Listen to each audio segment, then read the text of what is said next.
Hi everyone, hi there, hope you're all okay, you've had a good week.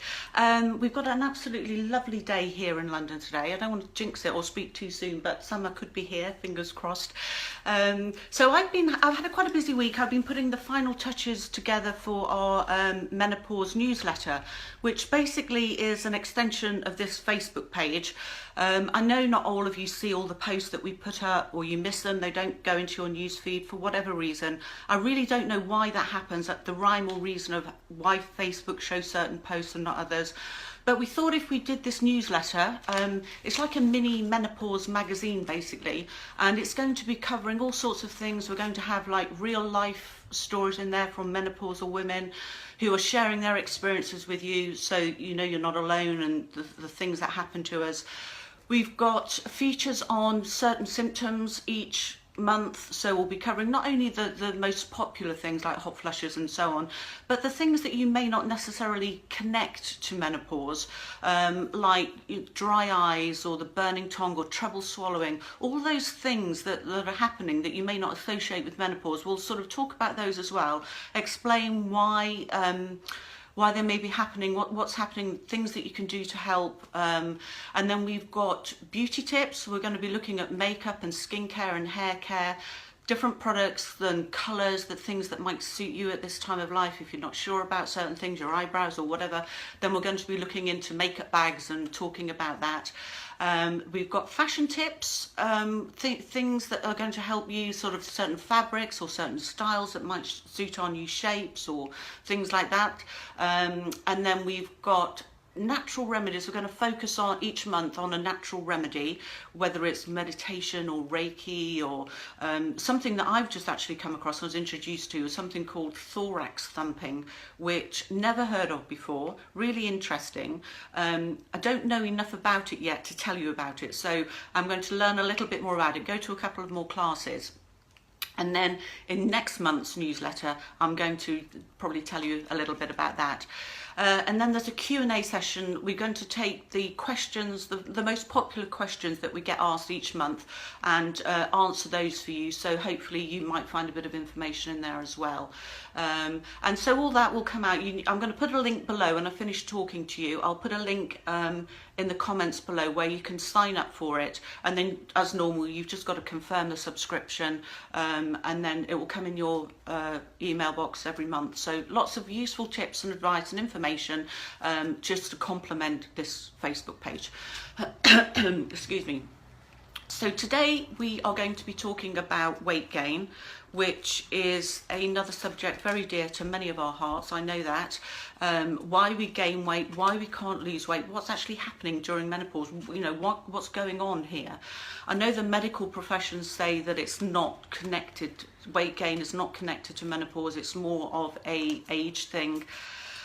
I will reserve my judgment on that at the moment, because I do think that it is connected. There is something that's happening when living without hormones has a huge effect on all parts of our body. And considering that the medical profession don't even really know 100% why we have hot flushes, I will definitely sort of think there's something going on. We know what's happening to our bodies during menopause. We know it's not so easy to lose this weight. We're gaining weight. Why? We don't know. We're eating the same, probably even less, but we still can't lose the weight. So basically what we do know is that as our hormone levels, our estrogen specifically, starts to decline from our ovaries, our body starts to look for other areas to get this hormone from. And it just so happens that fat cells produce small amounts of estrogen. So the body's very, very keen to hold on to any fat that we've got, making it difficult for us to lose. Whereas, you know, normally we could lose it quite quickly. The body's now sort of resisting and holding on to this fat as long as it can, because it's got estrogen. And of course, the food that we eat as well, the body's desperately trying to convert that into fat rather than muscle, so it ups the estrogen levels even more. It's almost like it's sort of on withdrawal symptoms, you know. It needs estrogen, estrogen, it's had it for the last 20, 30 years, all of a sudden it's declined. So it's scavenging around everywhere it can to find more estrogen. So it gets it from the fat cells. But also what happens is this fundamental shift that we've got going on with our hormones at the moment means that the fat that we've got on our hips and our thighs, for example, will now go onto our waist and our tummy. So we notice that our waist thickens, for sure, definitely. We lose those curves and we get all of this tummy fat. And the trouble with this abdominal fat that we're gaining is it's producing more estrogen, which in turn produces more weight. So it's like an ongoing battle. We're sort of fighting continuously with our body. We're in conflict with our body, trying to lose weight. The harder we try, the harder the body's sort of saying, no, I'm hanging on to all of this fat, thank you very much. So what can we do about it? Well, basically, we're looking at diet, obviously. Now, when I say diet, I don't mean diet, I mean a lifestyle eating plan. Because the trouble that I have with diets is they're very generic. So whatever diet you happen to be on, it's sort of generic in the way that it's suitable for anyone and everyone from the age of 20 to 70. Now, the trouble with that is a 20-year-old woman, her metabolism, for example, is very different to our metabolism. She's got a faster metabolism, her nutritional needs are different. And we need a diet, a lifestyle eating plan that suits our needs. And also, you don't need to be cutting out any food groups at this stage. Carbohydrates, fats, proteins, fibers, all of those things you need to keep in your diet. Very, very important. If you're on any of these fad diets, which is low carb, low fat, high protein, they could be making your symptoms worse. For example, carbohydrates should make up round about 50% of your daily diet. Now that might shock some of you because if you're on a low carb diet, but if you're eating good carbs and you know that you've probably been dieting long enough, we're talking about good carbohydrates here. We're talking about vegetables, we're talking about fruit, we're talking about whole grain bread and pasta and things like that. We're certainly not talking about fried foods and cakes and pastries. We're talking about good carbohydrates. This gives your body the energy that it needs, as well as giving you the nutrients and the vitamins and the minerals. It stabilizes your blood sugar levels. We know that during menopause we get quite tired. We can get fatigued quite easily, and you need this energy from the carbohydrates. So that should make up 50% of your diet. We need fats in our diet, and we need the good fats again, like the good carbs. So here I'm talking about oily fish, avocados, olive oil, nuts, seeds, all of those types of things. That should make up round about 30-35% of your daily diet. Now what fat does is it actually protects the cell membrane, so it keeps it soft and it's supple. If you're not getting enough fat in your diet, then it can become hard, the cells can become hard, we can get aching joints, aching muscles, it can affect our skin, we can bruise easily. So we need all of these good fats in our diet as well. We need protein. Protein comes to us in the form of like chicken, turkey, dairy products and fermented tofu, all of those things. This should make up around about 15-20% of your diet. Protein can't be stored by the body. Now the trouble with diets which are high protein, I know that they're very popular at the moment, well they have been for a while, high protein diets. For a menopausal woman, this again could be doing you more harm than good. What happens to your body when you have too much protein is it becomes acidic. So your blood becomes acidic and your body will try everything that it can to normalize the pH levels of your blood, to bring it back to normal levels. And one way of doing this is by drawing calcium from your bones. So you know that as a menopausal woman, that's the last thing we need to do. We need to protect all of the calcium. We need to give calcium, certainly not have it drawn from our bones at this stage. So you don't need to eat too much or too high protein. It should make up 15 to 20% of your daily diet. Anything else, anything more, you could be doing more harm than good. And then we need fibre. Fibre around about 25 grams. Fibre technically is a carbohydrate. It comes from plants. You don't get fibre from meat or dairy or milk or fish or chicken or anything like that. It's only from plants. The difference is that your body can't digest it. It can't break it down into sugar molecules to use as energy. So, but what it does do is it absorbs water, it keeps you feeling fuller for longer, and stimulates the digestive system. So you need to eat from all the food groups basically on a regular basis in the right amounts, and that will give you all of the nutritional benefits that you need. Now, an average calorie intake for a menopausal woman is around about 15 or 1600 calories a day. Any more than that, I've got a frog in my throat, sorry. Anything more than that, your body will store as fat. So 1600 calories, give or take, depending on your lifestyle, how active you are, but we'll sort of go with the average of 1500. We need less calories as we get older, but we still need to maintain the nutrients. So it's important that we're eating the right food. The body can only absorb round about 500 or 600 calories per meal. So what you need to do is divide the calories equally throughout the day. So if your average meal, breakfast, lunch and dinner, is round about 500 calories, then you will be getting the nutrients that it needs and the correct amount. Anything more, like I say, will just be stored as fat. Your body can't utilize it. And I think what's happened over the years is we seem to equate quantity with quality. We sort of expect to see our plates full. If we go out for a meal, we expect to see a huge plate full of food. And this really, all this is doing is burdening the digestive system. You don't need it, and it's just going to be, you're going to feel sluggish, and you're just going to be storing it as fat. So just try and think about having around about 500 calories per meal. And if you mentally as well try and divide your plate, half of your plate should be full of things like salad, fruits, vegetables, that's your carbohydrates. A quarter of your plate should be the fish or the chicken, all of the protein and the good fats. And then a quarter sort of for your starchy foods like your whole grain rice, your whole grain pasta, or your sweet potatoes, things like that.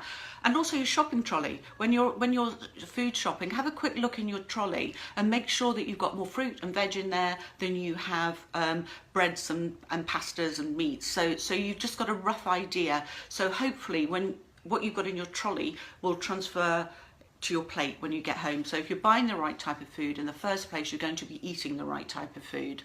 And then the other thing that we need to do is exercise.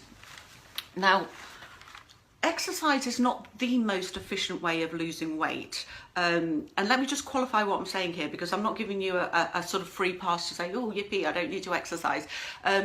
For example, if you want to lose 300 calories, if you cut 100 calories off each meal you eat during the day, if you shave 100 calories off each meal, then you've not eaten those 300 calories. If you want to burn those 300 calories, you're going to have to either walk briskly for about an hour, or spend at least half an hour in the gym, on the treadmill, on the cross trainer or bike or something like that, in order to burn those 300 calories.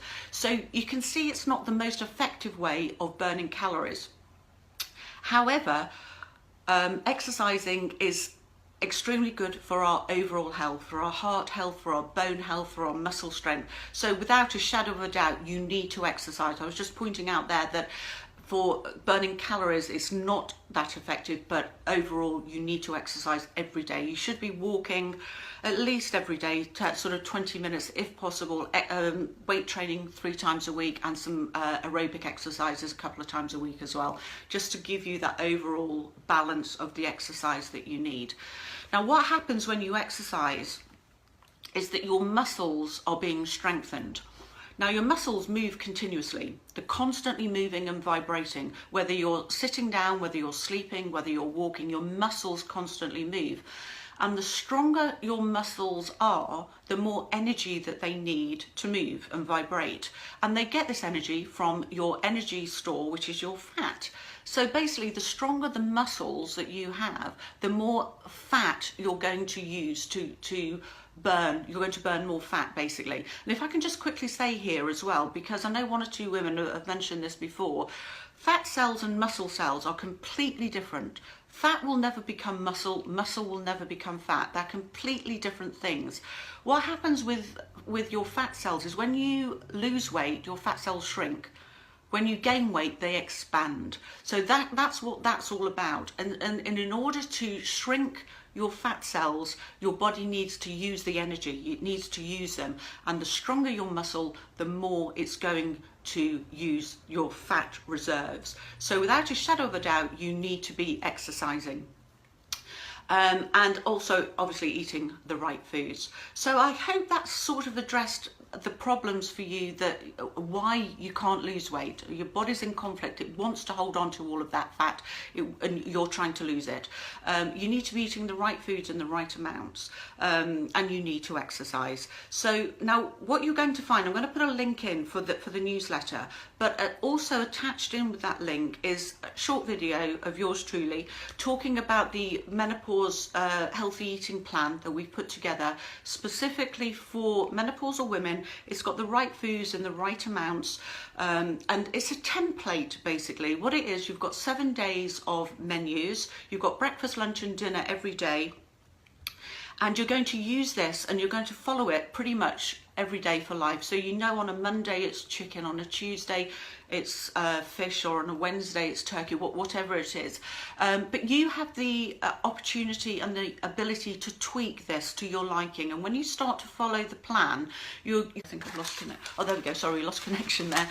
When you follow the plan, you're going to find your own pace. You're going to find your own way. If, for example, on one of the chicken dishes you don't like the particular vegetables or the topping, then change it to what you like, because most vegetables are going to be good for you, and you've got the protein and the right amounts with the chicken. So just use that and tweak it slightly.